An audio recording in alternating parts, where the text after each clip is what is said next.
Hello everyone, welcome to English Treasure. Today we're gonna learn idioms. So basically, idioms is not a part of a book. It actually help you to enhance your speaking skills. If you want to make your speaking skills up to a next level from basic to advanced, you have to learn some idioms. So I have a list of idioms which gonna help you. So let's start. Before starting our lecture, I would like to recommend all the students who are listening to me, please like and subscribe my channel for the more updates and more videos. So let's start our lecture. The first one is do good, and cast it into the river. What does it mean actually? If you are saying कि मैंने उसकी बहुत help करी, I did everything for her or him, but in respect of it I didn't get anything. मुझे कुछ नहीं मिला.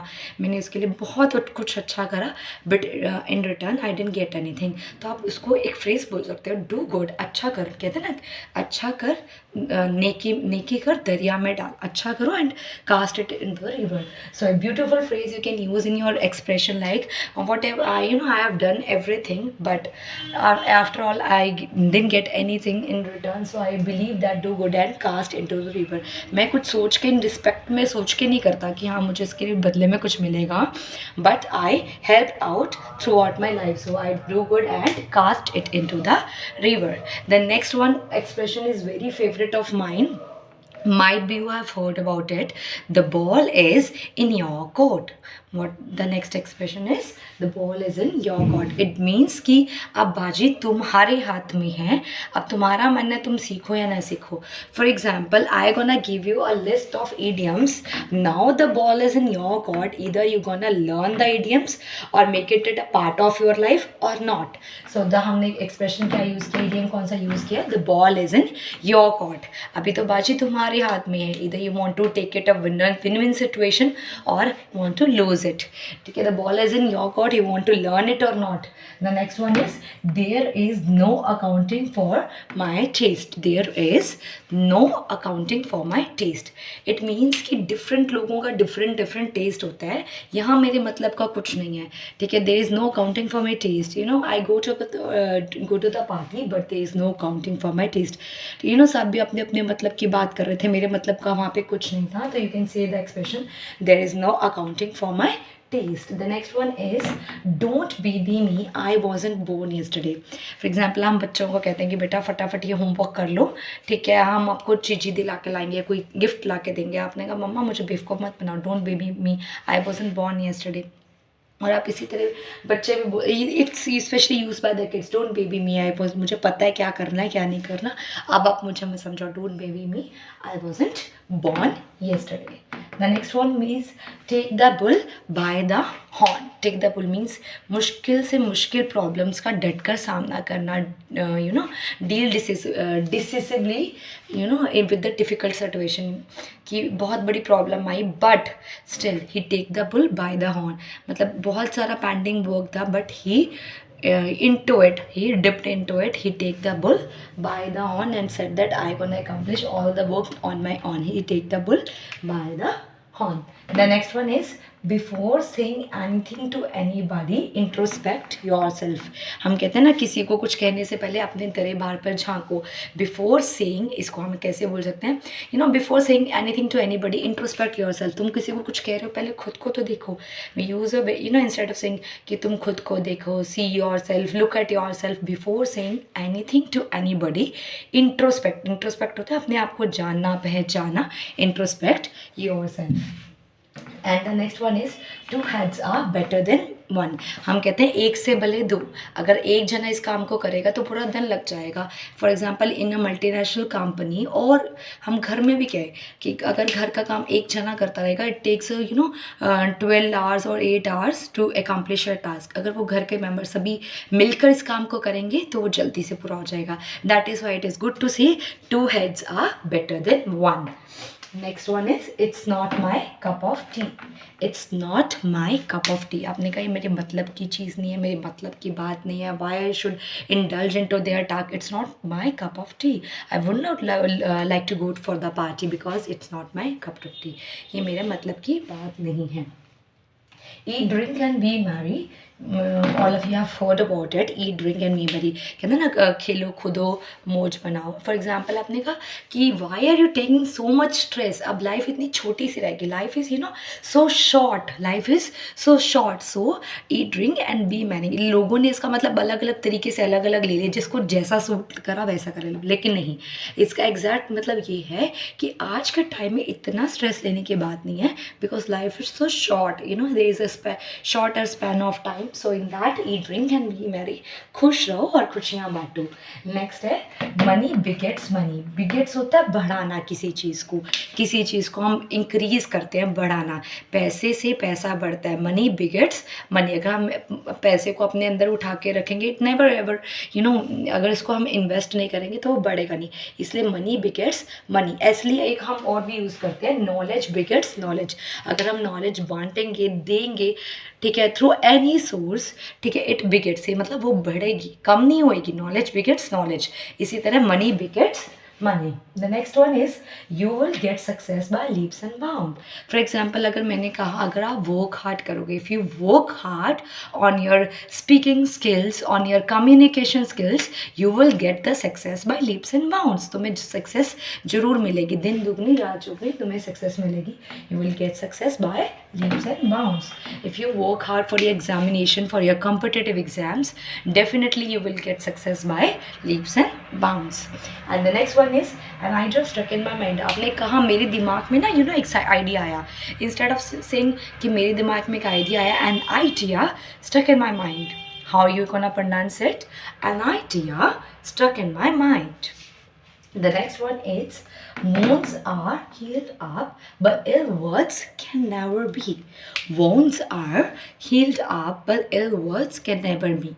इस लाइन का मतलब अपने आप में क्लियर हो रहा है जब हम कहते हैं कि जख्म तो भरे जा सकते हैं, लेकिन किसी के गलत या रॉन्ग लैंग्वेज, अब्जर्व लैंग्वेज कभी भी हमारे जो मेंटल फिटनेस को जो हिला देती है वो कभी भी हिल नहीं हो पाती। तो एक ब्यूटीफुल सा एक्सप्रेशन में हम कह सकते हैं कि why are you using absurd language, wounds are healed up, wounds तो भरे जाते हैं, but ill words can never be. So never ever use decisive language, wrong expressions और अब्जर्व लैंग्वेज, बिकॉज कब किसी के माइंड पर या किसी के दिल को वो हर्ट कर जाए।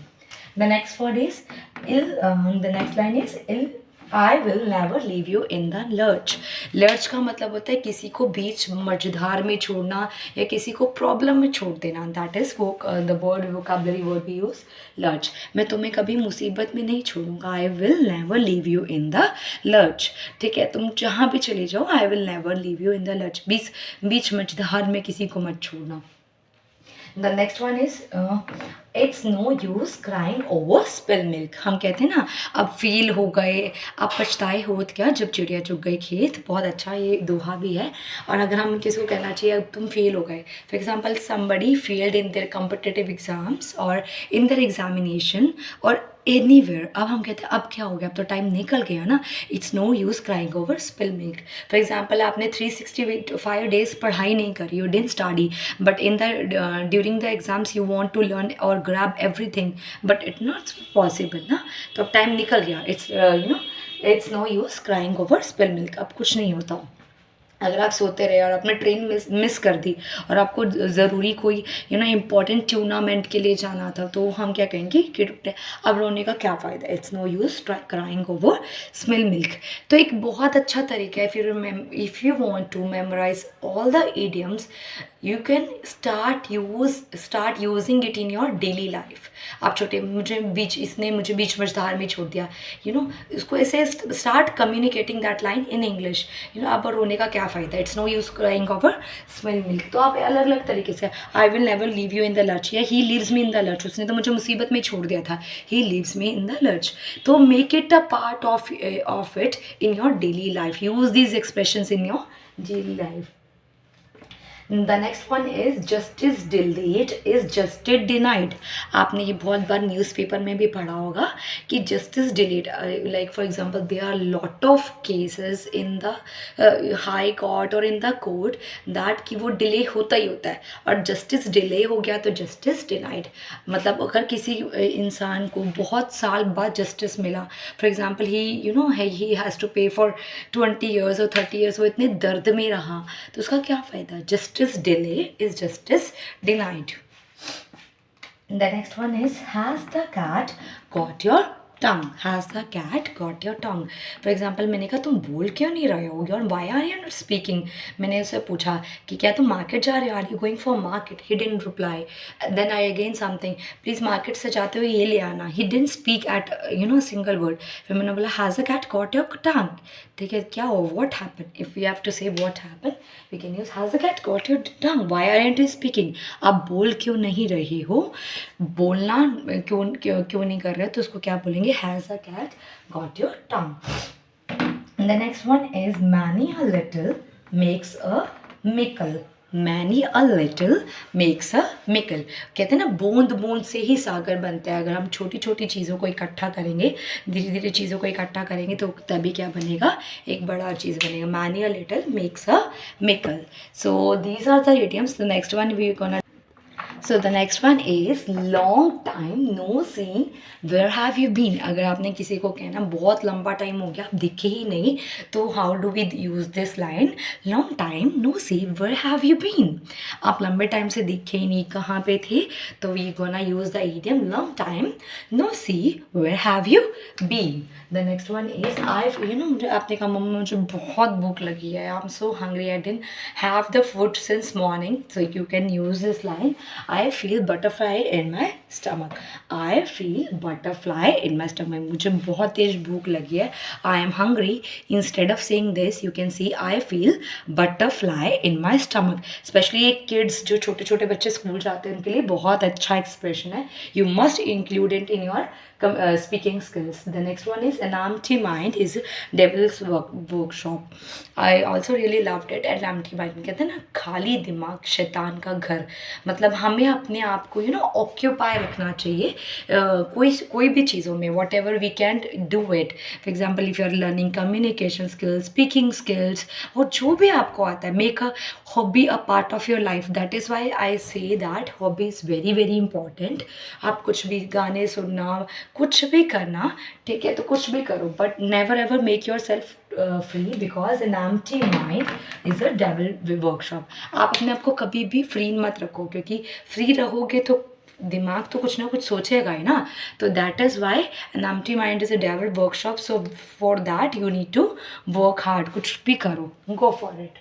The next one is good mind good find. अच्छा दिमाग अच्छा ही सोचेगा ना. Good mind always good find. The next one is don't bother me. आपने कहा मुझे परेशान मत करो. अगर आपको क्या, जैसे बच्चे हैं छोटे छोटे, अगर आपके पास आते हैं, आप कहते हैं बेटा मुझे परेशान मत करो, I have to do home chores, मुझे घर का काम करना है. Don't bother me. Don't lick my mind. मेरा दिमाग मत खाओ, मेरा दिमाग मत चाटो. Don't pick my mind, don't lick my mind. 50 students की क्लास होती है, बच्चे ज़्यादातर दिमाग खाते रहते हैं. Ma'am what's the meaning of this, what's the meaning of this. आपने कहा एक बार मेरा दिमाग मत खाओ, आई am doing an important work. Don't bother me, don't lick my mind, or don't pick my mind. The next one is high wind blow on high heels.